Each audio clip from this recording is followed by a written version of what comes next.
नमस्ते दोस्तों, आप सुन रहे हैं the Patil sir CBSE academy ये चैनल। तो चलो दोस्तों, आज हम सीखने वाले हैं अपना चैप्टर नंबर 8 की जिसका नाम है ऊर्जा शक्तीचा जागर।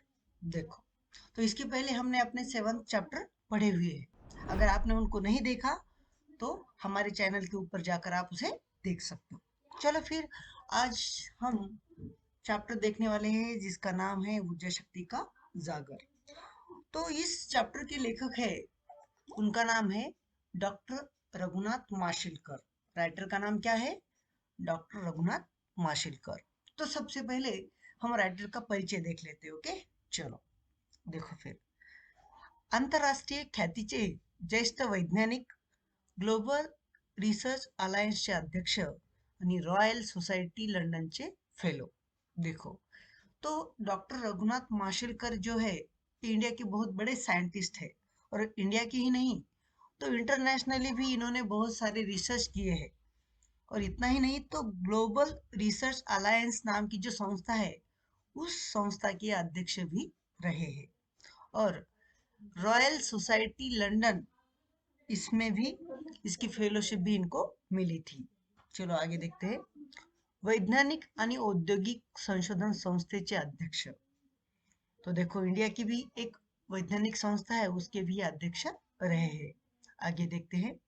या नात्याने संस्थेच्या कार्याची व्याप्ती वाढवण्यात त्यांचे मोलाचे योगदान आहे। तो अपने भारत की जो वैज्ञानिक औद्योगिक संशोधन संस्था है, इसके तो ये अध्यक्ष रहे ही है, लेकिन इन्होंने इस संस्था का काम बढ़ाने का बहुत बड़ा काम किया है। आगे देखते हैं। पद्म विभूषण या पुरस्काराने सन्मानित। मतलब अपने इंडिया में जो अवार्ड दिए जाते हैं, जो सबसे बड़ा अवार्ड रहता है उसका नाम है भारत रत्न। उसके बाद रहता है पद्म विभूषण, उसके बाद रहता है पद्म भूषण, और उसके बाद रहता है पद्म श्री। तो जो सेकंड नंबर का जो सबसे बड़ा अवार्ड है पद्म विभूषण, ये अवार्ड इनको मिला है ना। तो देखते हैं कि इन्होंने कौन कौन सी किताबें लिखी है। तो भूलना मत, आपको एग्जाम में ये किताबें पूछी जाती है कि ये किताब किसने लिखी है। तो देखते हैं कि डॉक्टर रघुनाथ माशेलकर जी ने कौन कौन सी किताबें लिखी है। चलो देखते हैं। शोध नव्या भारताचा, पंचशील नव्या युगाचे, timeless inspirator, Tilak in our times, reinventing India इत्यादि यांची पुस्तके प्रसिद्ध आहेत। तो देखा आपने कि कौन कौन सी किताबें लिखी है इन्होंने। फिर एक बार देखते हैं। शोध नव्या भारताचा, पंचशील नव्या युगाचे, timeless inspirator, Tilak in our times, reinventing India इत्यादी यांची नावाजलेली पुस्तके आहेत। आगे देखते हैं।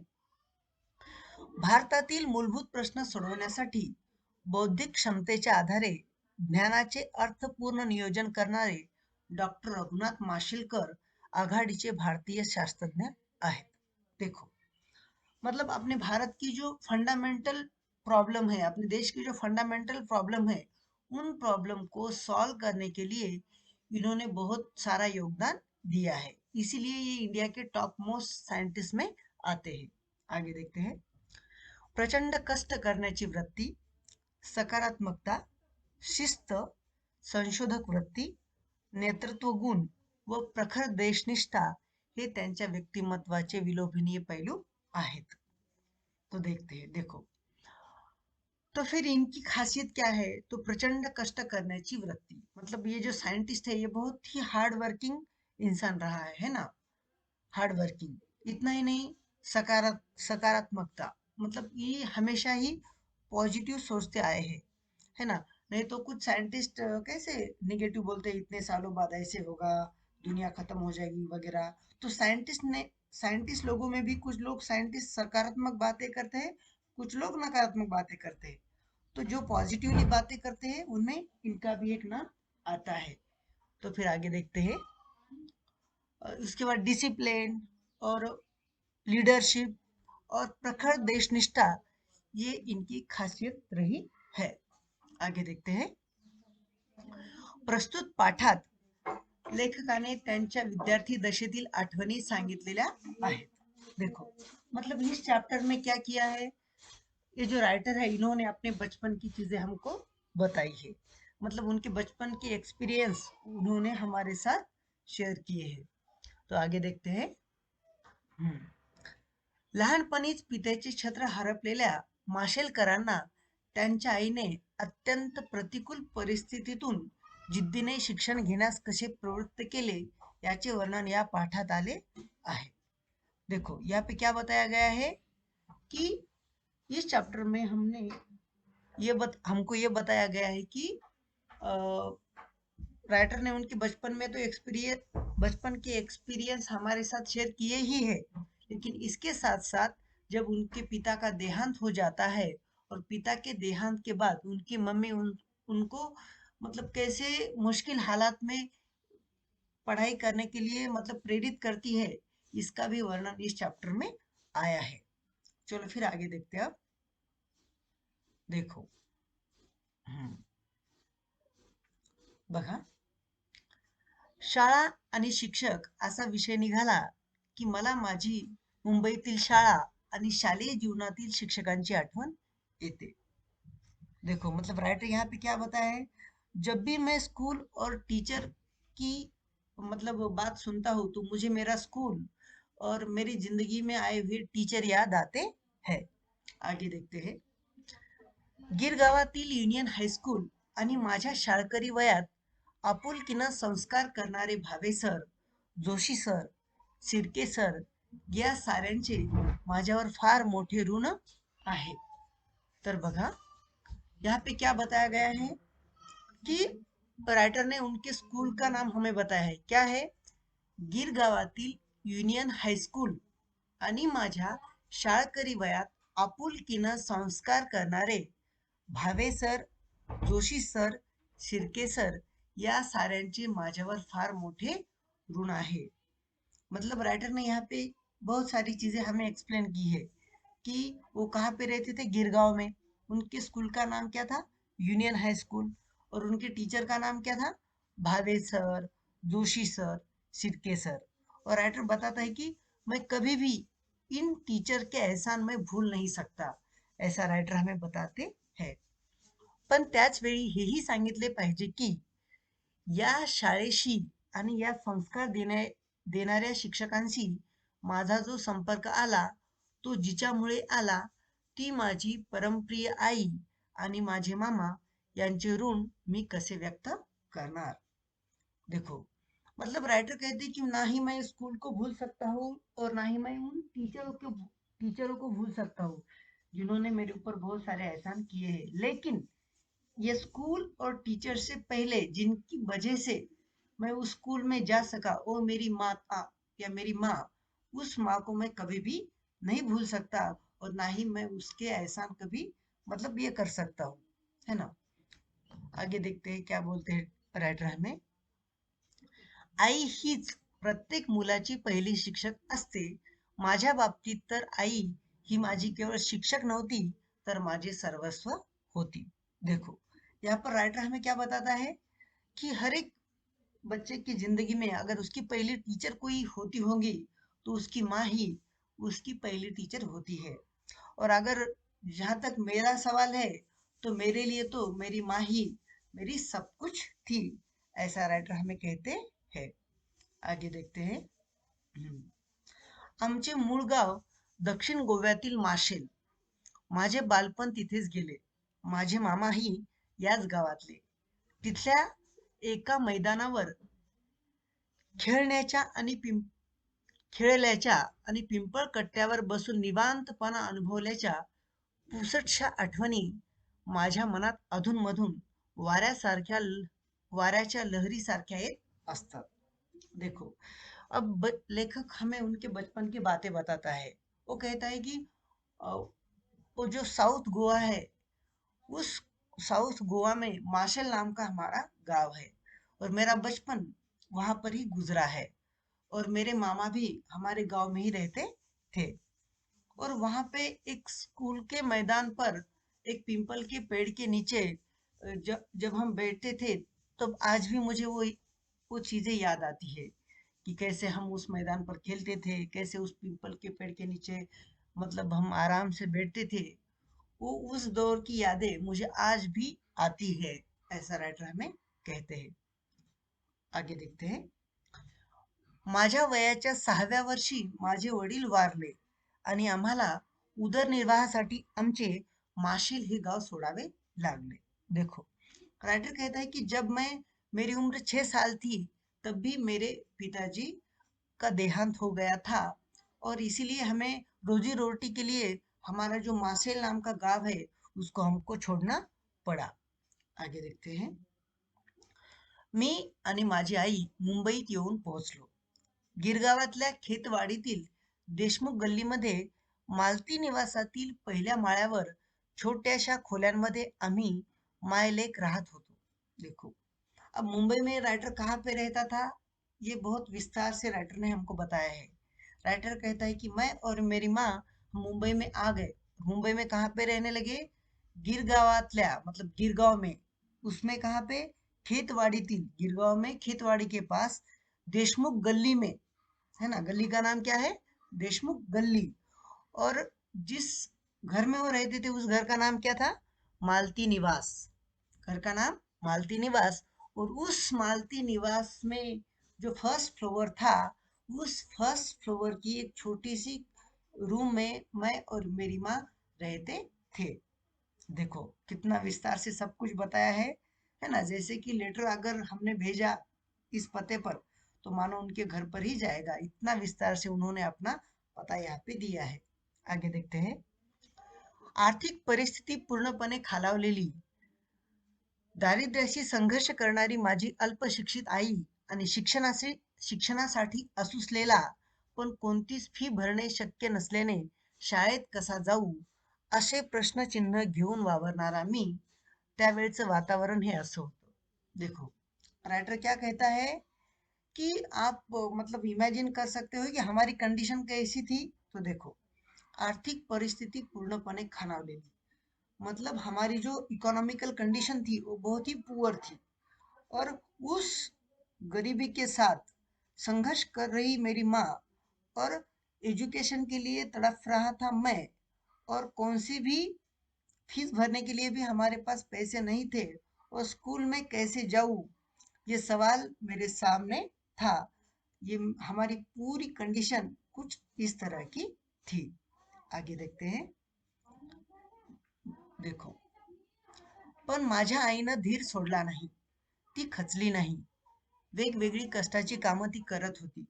त्यातच माशेलहून मुंबईत आलेले माझे मामाही मदतीला आले। देखो, राइटर कहता है कि हमारी कंडीशन भले ही कितनी भी पुअर क्यों ना हो, लेकिन मेरी माँ उस हालात को देखकर कभी मतलब वो डिस्करेज नहीं हुई। वो हमेशा ही धैर्य के साथ परिस्थिति का सामना करती रही। वो जो भी उसको काम मिलता गया वो करती रही। और ऐसे में ही हमारे मामा जी भी मुंबई में आ गए, ऐसा राइटर कहते हैं। आगे देखो। त्यांच्यामुळे मला खेतवाडीतील प्राथमिक शाळेत प्रवेश मिळू शकला। ही शाळा महापालिकेची होती। माझ्याप्रमाणेच शाळेची ही परिस्थिती बेताचीच होती। देखो, राइटर कहता है कि मेरे मामा जी की वजह से खेतवाड़ी की जो प्राइमरी स्कूल थी वहां पर मेरा एडमिशन हो गया। और ये जो स्कूल था, ये मतलब महापालिका है ना, महापालिका का ये स्कूल था। तो राइटर कहता है कि जैसी हमारी कंडीशन पुअर थी, वैसे ही हमारे स्कूल की भी कंडीशन पुअर ही थी। लेकिन राइटर आगे क्या कहता है, देखो। पण इथले शिक्षक मात्र मनानं खूप श्रीमंत होते। पायात चप्पलही घालायला नव्हती आणि अशा परिस्थितीत माझी शाळा सुरू होती। वयाच्या 12व्या वर्षापर्यंत मला अनवाणीच राहावं लागलं। देखो, राइटर कहता है कि मेरी भी कंडीशन पुअर थी, और मेरे जैसी मेरे स्कूल की कंडीशन भी बहुत ही पुअर पुअर थी, है ना। लेकिन यहाँ के टीचर जो है वो उस तरह के नहीं थे, मतलब उनकी कंडीशन पुअर नहीं थी, मतलब वो उनका दिल बहुत बड़ा था, वो दिल से बहुत अमीर टीचर थे। राइटर कहता है कि मेरे पाँव में मुझे पहनने के लिए चप्पल भी नहीं मिलती थी, और जब तक कि मैं 12 साल का हो गया था तब तक मुझे चप्पल नहीं मिली थी। देखो, तो आपको ये बहुत बड़ी बातें लगती होगी, है ना। लेकिन वो दौर ही कुछ ऐसा था, क्योंकि अपना पूरा कंट्री ही उस वक्त बहुत गरीबी से गुजर रहा था। तो आजकल की उतनी डेवलपमेंट नहीं हुई थी उस वक्त, तो मतलब ये चीजें आम थी, है ना, उस दौर में। मतलब राइटर तो 12 साल तक राइटर को तो चप्पल नहीं मिली, लेकिन कुछ लोग ऐसे भी थे कि जिनको मतलब ना कपड़े मिलते थे, ना घर मिलता था, ना मतलब वो दौर ही कुछ मतलब बहुत ही पुअर दौर था। मानो उस वक्त हमारा पूरा देश ही बहुत ही पुअर कंडीशन में था, है ना। मतलब कुछ लोग बहुत अमीर थे और ज्यादातर लोग बहुत गरीब थे, है ना। कुछ लोग मतलब एकदम राजा जैसे थे और कुछ लोग एकदम भिखारी जैसे थे। तो ये जो डिफरेंस है ये बहुत ज्यादा था, है ना। तो राजा लोग तो मतलब गिने चुने थे, लेकिन आम जनता तो बहुत ही पुअर कंडीशन की थी। लेकिन राइटर के दौर में राजा वगैरह नहीं थे, लेकिन कहने का मतलब कि हमारे देश में बहुत सारी गरीबी थी, बहुत सारे लोग गरीबी में थे। आगे देखते हैं। शालेय शिक्षण पूर्ण केल्यानंतर जेव्हा हायस्कूलमध्ये प्रवेश घेण्याची वेळ आली, त्यावेळी तर आणखी एक मोठं संकट समोर आलं। राइटर कहता है कि जब मैंने मेरी प्राइमरी स्कूल का एजुकेशन पूरा किया और हाई स्कूल में एडमिशन लेने का वक्त आ गया, तब और एक प्रॉब्लम हमारे सामने आ गया। देखो क्या था वो प्रॉब्लम। देखो, त्यावेळी हायस्कूलची प्रवेश फी 21 रुपये होती, पण आमच्या जवळ एवढे पैसे कुठून येणार। राइटर कहता है कि जब मुझे हाई स्कूल में एडमिशन लेना था, तो हाई स्कूल की फी थी 21 रुपीज। कितनी थी? 21 रुपीज। तो ये तो बहुत बड़ा अमाउंट था, और इतने बड़े पैसे हमारे पास कैसे आ सकते हैं, है ना। देखो, आपको आज के दौर में लगता होगा कि अरे 21 रुपीज तो मैं तो मतलब ऐसे चलते चलते चॉकलेट पर उड़ा लेता हूँ।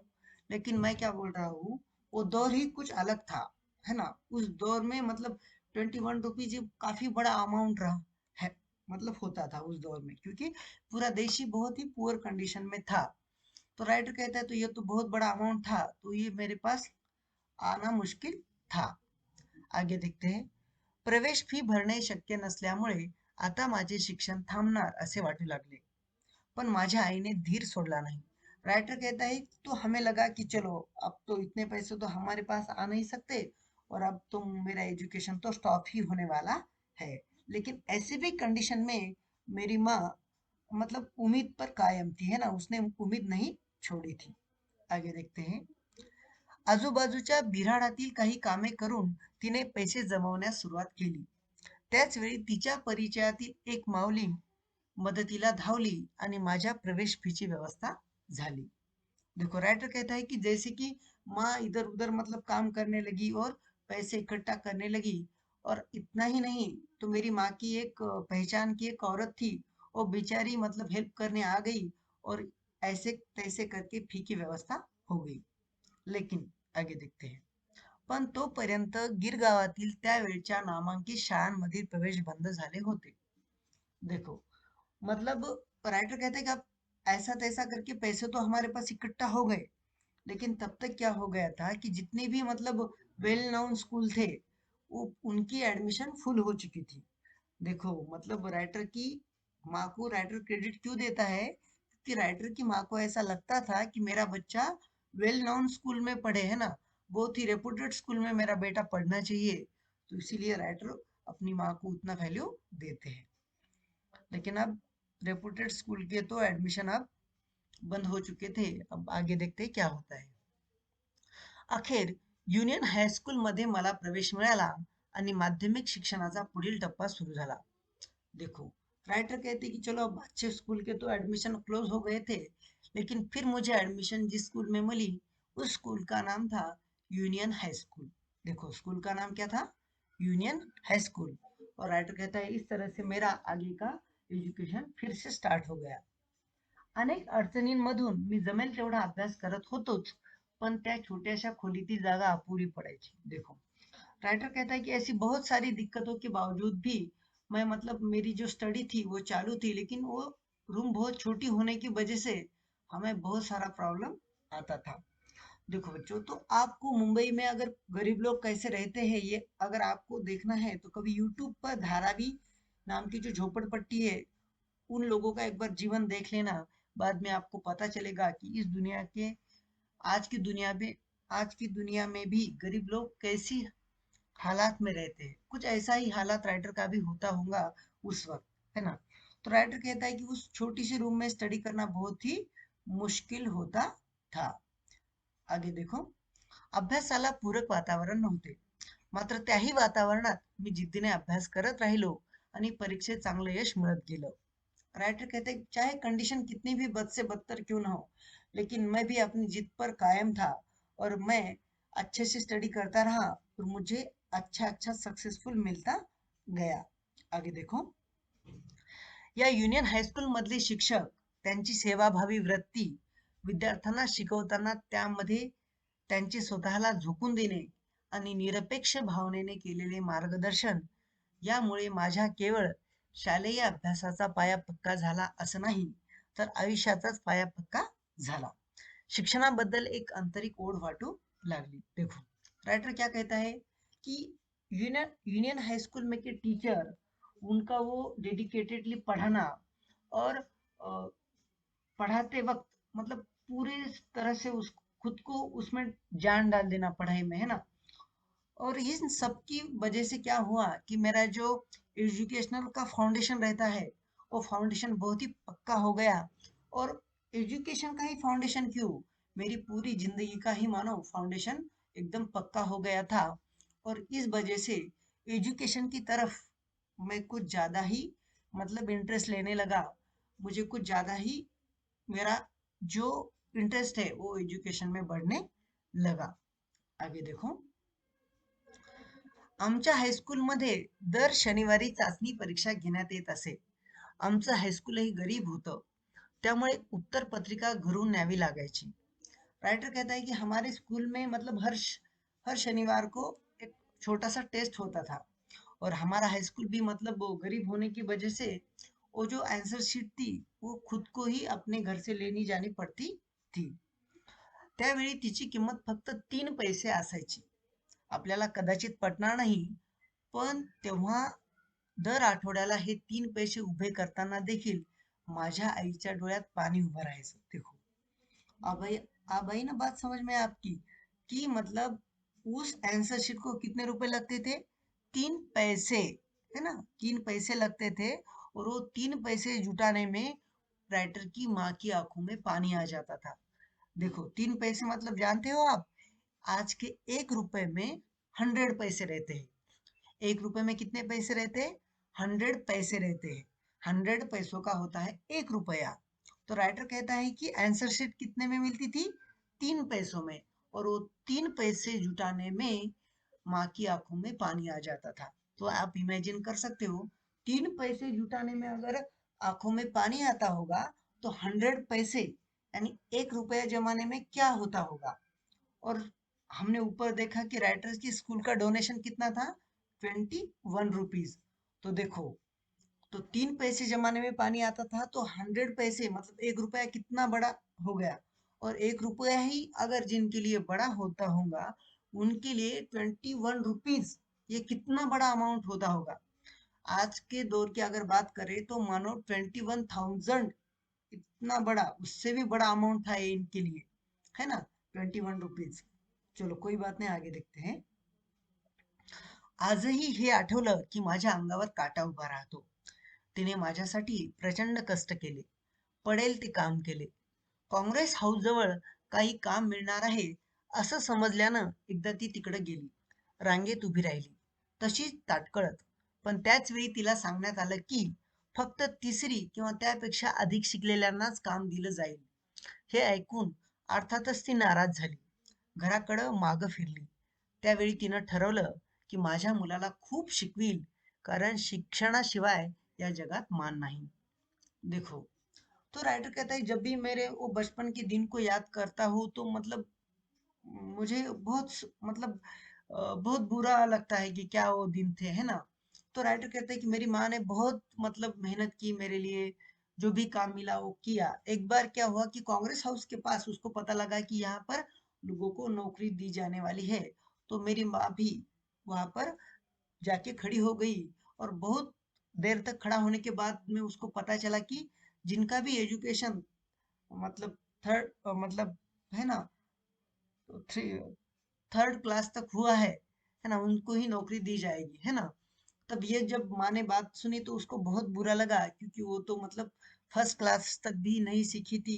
तो बाद में उसने डिसाइड किया कि कोई बात नहीं, मुझे अगर नौकरी नहीं लगी तो कोई बात नहीं, लेकिन मैं मेरे बच्चों को बहुत पढ़ाऊंगी, क्योंकि जब तक आप एजुकेटेड नहीं हो तो इस दुनिया में आपको कोई भी मान सम्मान नहीं देता, है ना। आगे देखते हैं। तिनं प्रत्यक्षात केलेही तसंच. माझ्यासाठी तिनं घेतलेले कष्ट मी कोणत्या शब्दात सांगू. कोरे पाठ कोरे लिहून उरलेले कागद ती एकत्र जमवायची आणि त्याच्या वह्या करून द्यायची. अखंड पेन्सिल मला मिळणं अवघड होतं, त्यामुळे जेमतेम हातात धरता येईल अशा पेन्सिलनेच लिहावं लागे. देखो राइटर क्या कहता है कि माँ ने जो भी डिसाइड किया था कि मेरे बच्चों को पढ़ाऊंगी, तो उसने उसकी कमिटमेंट पूरी की। और मेरे लिए उसने इतने मतलब हार्ड वर्क किया कि पूछो ही मत। और वो क्या करती थी, मतलब एक तरफ से लिखे हुए कागज जहाँ भी उसको मिलते थे, तो वो कागज वो इकट्ठा करके लाती थी और उन कागज की नोटबुक बना के मुझे देती थी। मुझे पूरी पेंसिल तो कभी नहीं मिली, लेकिन जो भी टूटी मोटी छोटी मोटी पेंसिल उसको मिलती थी, वो छोटी सी पेंसिल हाथ में लेकर मैं लिखता था। चलो चलो, तो यहाँ यहाँ तक हमको राइटर ने उनके बचपन की यादें हमें बताई है। अब आगे बहुत ही अच्छा एक्सपीरियंस बताया है, तो देखते हो एक्सपीरियंस क्या है। देखो, याच हायस्कूलमध्ये मला भावे सर भेटले. ते आम्हाला भौतिकशास्त्र शिकवत.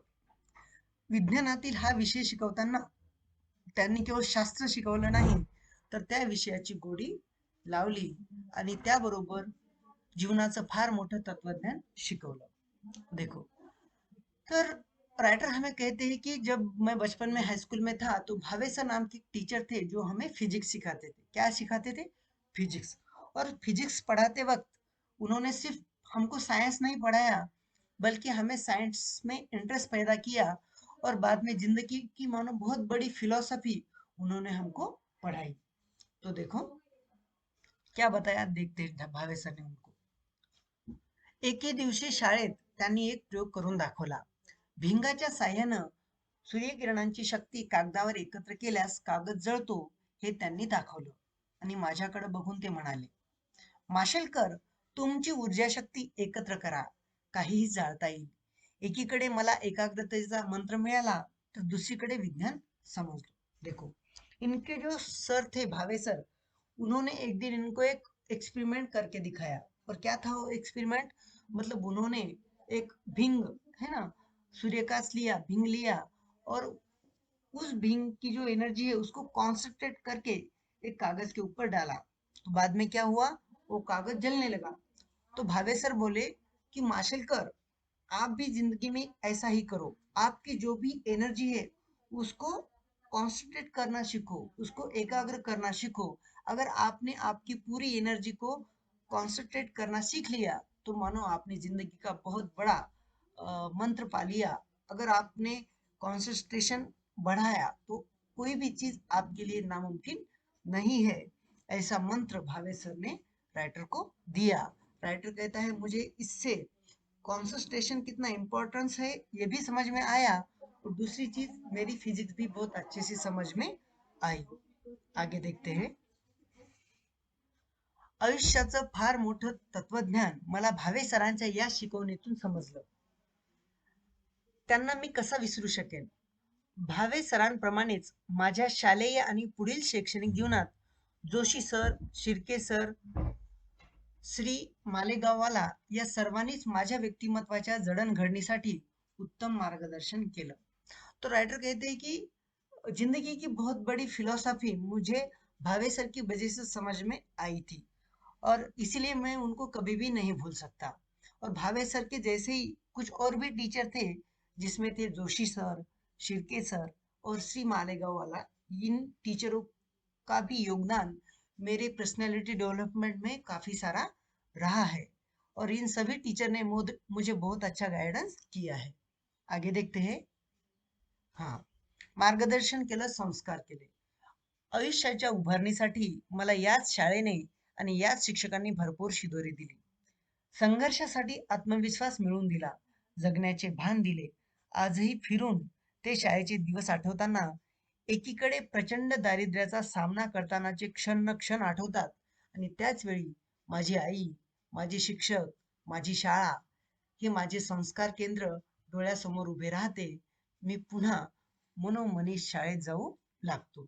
तो देखो यहाँ पर हमें क्या बताते हैं राइटर कि मतलब मेरे टीचरों ने, मेरे स्कूल ने मुझे बहुत कुछ सिखाया है, मेरे ऊपर बहुत अच्छे संस्कार मेरे टीचर ने, मेरी माँ ने किए हैं। ज़िंदगी जीने के लिए जो हार्ड वर्क करना ज़रूरी है, जो कॉन्फिडेंस का होना ज़रूरी है, वो हार्ड वर्क, वो कॉन्फिडेंस, वो ज़िंदगी जीने की कला, मुझे सब कुछ इन टीचर ने, मेरी माँ ने, मेरे स्कूल ने दिए थे। जब भी मैं इन दिनों को याद करता हूँ, तो मुझे दोनों चीज़ें याद आती है। एक तरफ मेरी गरीबी और दूसरी तरफ मेरी माँ, मेरी टीचर, मेरा स्कूल। ये सब मिलके मेरा संस्कार केंद्र बनकर मेरी आँखों के सामने उभर आते हैं। इसीलिए मैं मन में ही मेरे स्कूल की तरफ जाणे लागता हूँ. देखो, तो आठवणीतील शाळा आणि शिक्षक या पुस्तकातून हा पाठ घेतला होता. तो इस तरह से हमने ये चैप्टर देखा. अगर आपको हमारा ये प्रयास अच्छा लगता है, तो अपने दोस्तों के साथ शेयर करना ना भूलिए. आप देख रहे थे the Patil sir CBSE academy channel. Thank you.